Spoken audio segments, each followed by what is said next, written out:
Donc, premier cas clinique long, le cas clinique numéro 3. Un homme de 80 ans, en bon état général, consulte aux urgences de votre hôpital pour chute avec léger traumatisme crânien. Les premiers soins locaux sont réalisés aux urgences. Vous êtes ensuite appelé pour donner votre avis cardiologique concernant la chute. Il a déjà présenté depuis quelques semaines plusieurs épisodes de malaise, sans chute, sans perte de connaissance. Et par ailleurs, à l'interrogatoire, vous retrouvez un essoufflement anormal à l'effort depuis quelque temps, ainsi que des douleurs thoraciques en montant les escaliers. L'examen clinique du patient montre des bruits du cœur réguliers, la présence d'un souffle systolique rude, râpeux, maximum au deuxième espace intercostal droit et irradiant aux carotides. L'auscultation pulmonaire est normale. Vous réalisez l'électrocardiogramme suivant. Première question, interprétez son électrocardiogramme. Deuxième question, quelle est la pathologie valvulaire la plus probable chez ce patient? Quelle en est, toujours chez ce patient, la cause la plus probable? Et quelles sont les deux autres causes habituelles de cette maladie? Question suivante, le patient présente dans son lit un nouveau malaise avec un électrocardiogramme réalisé pendant la crise. Interprétez cet électrocardiogramme. Quelle est alors la cause la plus probable pour ce malaise dans ce contexte? Question suivante, quel est votre traitement dans l'immédiat? L'épisode aigu est géré. Quels critères de gravité clinique allez-vous rechercher concernant la maladie valvulaire? Quels en sont les signes de gravité à l'électrocardiographie? Quels traitements peuvent se discuter concernant la maladie valvulaire du patient? Après quel bilan préopératoire? Première question, interpréter son électrocardiogramme. Donc dans l'ordre, comme d'habitude, on commence par dire si le rythme sinusal est régulier. Donc on note une présence d'onde P devant tous les QRS. Tous les QRS sont précédés d'une onde P, donc un rythme bien sinusal. Il est également régulier. Les ventriculogrammes apparaissent à une cadence régulière aux alentours de 70 par minute. Ensuite, l'axe des QRS. Ils sont globalement positifs en D1, globalement négatifs en AVF, donc un axe dévié à gauche. Un hémibloc antérieur gauche, en l'absence de bloc de branche gauche, ou d'hypertrophie ventriculaire gauche. Ensuite, la morphologie des ondes P est normale. Il n'y a pas d'hypertrophie auriculaire droite ou gauche. L'espace PR est normal, entre 0,12 et 0,20 secondes, donc pas de BAV du premier degré. Ensuite, on recherche la présence d'une onde Q, qu'on retrouve dans aucune dérivation. Il y a un rabotage des ondes R sans onde Q en D3 et AVF. Ensuite, la largeur des QRS, ils sont larges, avec un aspect R, S, R' en V1 et V2, et un aspect grand R, grand S en V5 et V6. Donc ça, c'est un aspect de bloc de branche gauche complet. Dernière chose, la repolarisation. Les ondes T sont négatives dans la dérivation V1, V2, V3 qui correspondent au bloc de branche. Ce sont donc des anomalies de la repolarisation qui sont fonctionnelles, secondaires au bloc de branche. Donc on reprend la correction complète de l'électrocardiogramme. Rythme sinusal irrégulier à 75 par minute. Déviation axiale gauche sans bloc de branche gauche, donc hémibloc antérieur gauche. Onde P et espace PR normaux. Aspect de bloc de branche droit complet avec RSR' en V1, V2 et grand R, grand S en V5, V6 avec onde T négative secondaire à cette anomalie. Question suivante. Quelle est la pathologie valvulaire la plus probable? La cause probable chez ce patient et les deux autres causes à éliminer dans cette maladie. Chez ce patient âgé de 80 ans, la cause la plus probable est celle d'un rétrécissement aortique calcifié dégénératif, également appelé maladie du Monkeberg. Donc c'est la première cause de maladie valvulaire du sujet âgé en France, la sténose aortique. Il s'agit d'un vieillissement de la valve aortique qui va devenir calcifiée, qui va un peu se rétracter et qui donc va être de plus en plus serrée au fil des années. Les autres causes à discuter mais qui ne sont pas à évoquer chez ce patient, la sténose aortique congénitale qui en général donne des symptômes dès les premières années de la vie ou à l'adolescence, et l'autre cause, le rétrécissement aortique post-rhumatisme articulaire aigu avec en général un contexte d'infection à streptocoque non ou maltraité dans l'enfance. Une diapositive vous montrant un aspect de rétrécissement aortique sur l'échographie galac transthoracique. La sonde d'échographie est ici, il s'agit d'une coupe parasternale grand axe. Le ventricule droit, le ventricule gauche. Ici la valve aortique et l'aorte initiale. Ici la valve mitrale. Donc on voit tout de suite les grosses calcifications de la valve aortique avec un degré d'ouverture vraiment très très faible. Ici une image anatomique de valve aortique qui a été opérée. Ici vous avez l'anneau aortique, les trois cusps aortiques, avec un degré d'ouverture très faible, traduisant donc une sténose de la valve aortique. Comment va réagir le ventricule gauche face à une sténose aortique? Il y a un obstacle à l'éjection du ventricule gauche, donc lors de l'éjection du sang du VG dans l'aorte, il va y avoir une augmentation de pression dans le ventricule gauche, une augmentation de la post-charge.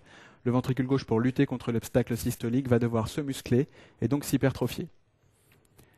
Cette hypertrophie compensatrice est longtemps efficace. Même pour des efforts importants, les patients vont être asymptomatiques puisque le débit cardiaque va pouvoir s'accélérer. Au fil des années, le cœur va de moins en moins pouvoir s'accélérer à l'effort, de moins en moins pouvoir s'hypertrophier. Il va commencer à se dilater, à devenir hypokinétique et vont apparaître une altération de la fonction systolique du VG qui fera suite à une altération de la fonction diastolique, un trouble du remplissage qui sera dû à l'augmentation de la masse ventriculaire gauche dans le cadre de l'hypertrophie. Lorsque les anomalies de la fonction systolique apparaissent, il s'agit en général d'une sténose aortique très évoluée et déjà en dehors de toute ressource chirurgicale. Question suivante. Le patient présente un nouveau malaise dans son lit. Vous pouvez réaliser un électrocardiogramme percritique. L'interprétation de l'électrocardiogramme, on commence toujours par dire si le rythme est sinusal. Donc on regarde par exemple sur le tracé long qui est en bas. On s'aperçoit que les ondes P sont a priori régulières, mais qu'il s'agit d'un rythme non sinusal, puisque comme ici par exemple, les ondes P ne sont pas toutes suivies d'un QRS, et que comme là par exemple, les QRS ne sont pas immédiatement précédés d'une onde P. Donc un rythme non sinusal. Par contre, les oreillettes battent à une fréquence propre qui est régulière, et les ventricules battent à une fréquence propre qui est également régulière. Il s'agit donc d'une dissociation auriculo-ventriculaire. On a déjà le diagnostic de bloc auriculo-ventriculaire du 3e degré. Autre anomalie, on retrouve l'aspect de bloc de branche droit avec l'aspect RSR' en V1-V2 et grand R, grand S en V5-V6 avec les anomalies de la repolarisation qui vont avec. Au niveau de l'axe des QRS, il est par contre légèrement modifié, très négatif en D1 et très positif en AVF, donc plutôt une déviation axiale droite. Donc on reprend l'interprétation complète de l'électrocardiogramme. Rythme non sinusal mais régulier avec une cadence auriculaire et ventriculaire régulière.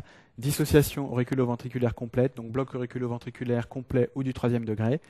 L'axe est dévié à droite. Il y a un bloc de branche droit complet qui existait déjà sur l'électrocardiogramme précédent.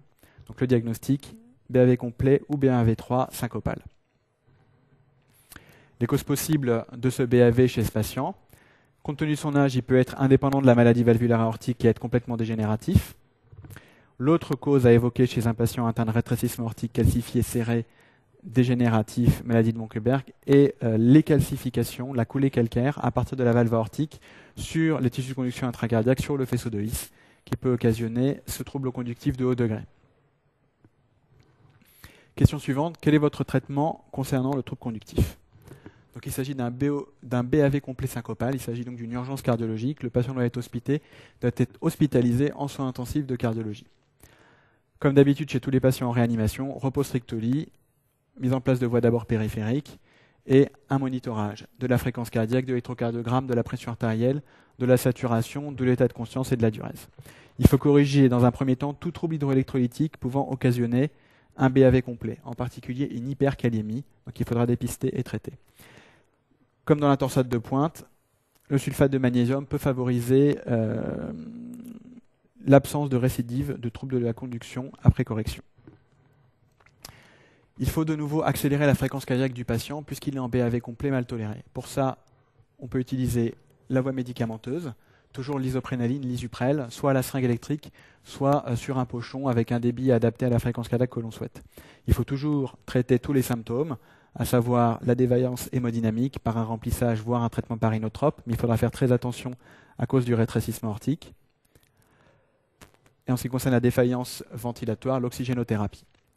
Pour accélérer la fréquence cardiaque, en cas d'échec ou en plus de la possibilité médicamenteuse, on peut de nouveau poser une sonde d'entraînement électrosystolique par voie veineuse centrale, en général fémorale, sous anesthésie locale, et stimuler le ventricule droit à la fréquence choisie. Au décours de cet épisode, il faudra évidemment poser à ce patient un pacemaker, étant donné la présence d'un trouble conductif de haut degré sur son électrocardiogramme non percritique, la présence d'un BAV complet percritique, et surtout la présence d'une cause dégénérative, a priori non curable. Donc il faudra substituer au faisceau de His en mettant un pacemaker. Question suivante, l'épisode aigu est géré. Quels critères de gravité clinique allez-vous chercher concernant la maladie valvulaire ? Donc il s'agit d'un rétrécissement aortique calcifié, a priori serré. Il y a des signes cliniques de gravité qu'il faut bien connaître. Le premier, c'est un signe auscultatoire. C'est la diminution, voire l'abolition complète ou le dédoublement du deuxième bruit, qui traduit la fermeture de la valve aortique. La disparition du deuxième bruit signe la présence d'un rétrécissement aortique hyperserré. En cas de présence d'insuffisance cardiaque, d'abord gauche, traduisant l'altération de la fonction systolique ou simplement l'altération de la fonction diastolique, il s'agit déjà d'un signe de gravité. Lorsqu'apparaissent les signes droits, il s'agit en général d'une insuffisance cardiaque droite secondaire à l'insuffisance cardiaque gauche, donc une grande défaillance ventriculaire gauche, donc a priori un rétrécissement aortique très très évolué et en dehors de toute ressource thérapeutique, en tout cas chirurgicale. Les autres signes de gravité qu'il faudra chercher, toujours dans le cadre de l'insuffisance cardiaque, la présence de bruit diastolique, un B3 ou un B4, qui vont traduire l'augmentation des pressions de remplissage du ventricule gauche. Quels sont les critères échocardiographiques de gravité de cette maladie?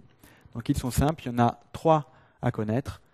Comme dans toute sténose valvulaire, la surface, le gradient transvalvulaire et les pressions intracardiaques. La surface aortique normalement fait 3 cm² chez un sujet sain. Lors d'un rétrécissement aortique serré, elle est inférieure à 1 cm² ou 0,6 cm² par mètre carré de surface corporelle. Ensuite, le gradient moyen. Lorsque le sang est éjecté du ventricule gauche dans l'aorte, normalement il n'y a pas de gradient, ça se fait sans gradient de pression entre les deux cavités. Lorsqu'il y a un rétrécissement aortique, lorsqu'il y a un obstacle à l'éjection du ventricule gauche, il va y avoir un gradient, et ce gradient est important, on parle de sténose serrée lorsqu'il dépasse les 40 mm de mercure. Autre critère de gravité, altération de la fonction systolique du ventricule gauche, qui va se traduire par une diminution de la fraction d'éjection en moins de 60% et une élévation des pressions intracardiaques droite avec une HTAP. En échographie cardiaque transthoracique, les signes de gravité, on retrouve ici l'image qu'on avait vue tout à l'heure de calcification très importante de la valve aortique en coupe parasternale grand axe. Ici, on voit en tout petit la coupe apicale des 4 cavités, le curseur est au travers de la valve aortique. Et on voit ici ce flux éjectionnel qui est anormal, il ne devrait pas exister, donc il s'éloigne de la sonde. Éjection du sang du ventricule gauche dans l'aorte qui traduit le gradient entre les deux cavités cardiaques. Quels traitements peuvent se discuter pour traiter ce rétrécissement aortique calcifié serré? Le seul traitement à proposer tant que possible est un traitement chirurgical curatif. Donc il faudra remplacer la valve aortique. 2 possibilités, soit par une valve mécanique, soit par une valve biologique, une bioprothèse. En cas de contre-indication chirurgicale, en cas d'altération de l'état général trop importante, en cas de défaillance hémodynamique ou en cas de sténose aortique très serrée en grand bas débit non chirurgical, 2 autres techniques peuvent se discuter, mais seulement en cas d'impossibilité de remplacement de la valve. On peut remplacer la valve aortique par voie percutanée. Donc ça, c'est une technique très élégante qui est encore à l'état de protocole, ou par voie artérielle fémorale, on va passer comme un stent coronaire, un gros stent au niveau de l'ouverture de la valve aortique. On va écraser la valve aortique native contre la paroi de l'aorte. Ensuite, à l'intérieur de ce stent est positionnée une valve mécanique qui va s'ouvrir et se fermer en fonction du cycle cardiaque. Autre possibilité, la dilatation par voie percutanée, toujours comme lors d'une coronarographie de la valve aortique. Elle donne de mauvais résultats, surtout que les valves sont en général très calcifiées avec un risque embolique très important, mais donc une technique à réserver aux patients qui ne sont pas opérables. Chez ce patient âgé de 80 ans, en première intention, le remplacement devra se faire par une bioprothèse aortique. Il ne faut pas oublier de rementionner le pacemaker si ce n'avait pas été fait lors des questions précédentes. Il faudra un pacemaker chez ce patient, soit avant l'intervention dans le cadre de l'urgence, soit au décours de l'intervention. Dernière question, quel bilan préopératoire demander chez ce patient de 80 ans? On commence par le bilan préopératoire biologique, le bilan d'opérabilité, une fonction rénale, bilan hépatique, dosage des enzymes cardiaques et de la troponine pour rechercher une cardiopathie ischémique associée, un bilan d'hémostase complet avec numération, TPTCA, groupe Rhésus-CRAI, obligatoire en bilan préopératoire. Les sérologies virales préopératoires, hépatite B, hépatite C et HIV, toujours avec l'accord du patient, puisqu'il y a un gros risque de transfusion péropératoire ou post-opératoire. Il faut avoir absolument le statut viral préopératoire des patients. Maintenant, les examens non biologiques. D'abord, évaluer la fonction respiratoire avant la chirurgie, gaz du sang, épreuve fonctionnelle respiratoire. Ensuite, rechercher une contre-indication à la circulation extracorporelle en faisant un Doppler des troncs supraortiques. En cas de l'absence de sténose, la CEC est autorisée. En cas de présence de sténose serrée, il faudra traiter cette sténose en chirurgie avant la chirurgie valvulaire, en général dans le même temps opératoire juste avant. L'examen le plus important, la coronarographie, qui peut valoir un 0 s'il est oublié, ce serait le seul pour ce dossier. Tous les patients âgés de plus de 40 ans qui devaient être opérés d'une valve cardiaque doivent avoir une coronarographie systématique préopératoire. En cas de sténose coronaire serrée, il faudra les traiter, même en l'absence d'ischémie documentée, par des pontages orthocoronaires en même temps que le remplacement de la valve aortique. Il faut également, de manière très importante, éliminer tout foyer infectieux dentaire et ORL avant la chirurgie. Donc pour ça, il faut un panoramique dentaire, une radiographie des sinus et une consultation avec le stomatologue et l'ORL. En cas de présence d'infection dentaire, il faudra les traiter avant, voire extraire les dents avant l'opération. En cas d'infection ORL, il faudra aussi la traiter au préalable. Consultation d'anesthésie, consultation de chirurgie cardiaque, obligatoire avant l'intervention. En conclusion pour ce dossier, qui traite 2 questions de l'ENC. La première question, malaise avec perte de connaissance, donc les causes cardiaques. Ici, il y a 2 causes cardiaques possibles. Un trouble conductif de haut degré, donc on parle de tout le traitement, l'accélération de la fréquence cardiaque, la correction de tout facteur déclenchant et le traitement de fond, le pacemaker. L'autre cause de malaise possible est le rétrécissement aortique calcifié serré chez ce patient. Concernant la valvulopathie du patient, comme toutes les valvulopathies qui sont au programme de l'internat, l'IM, le RM et l'IM, l'IA et le RA, il faut bien connaître les signes de gravité clinique, électrocardiographique, connaître les indications opératoires, les différentes possibilités chirurgicales, surtout qu'en 2006 sont parues de nouvelles recommandations concernant la mise en place de bioprothèses ou de valves mécaniques chez les patients valvulaires. Et il faut connaître absolument le bilan préopératoire complet, qui est le même pour toutes les maladies valvulaires, et surtout ne jamais oublier la coronarographie préopératoire.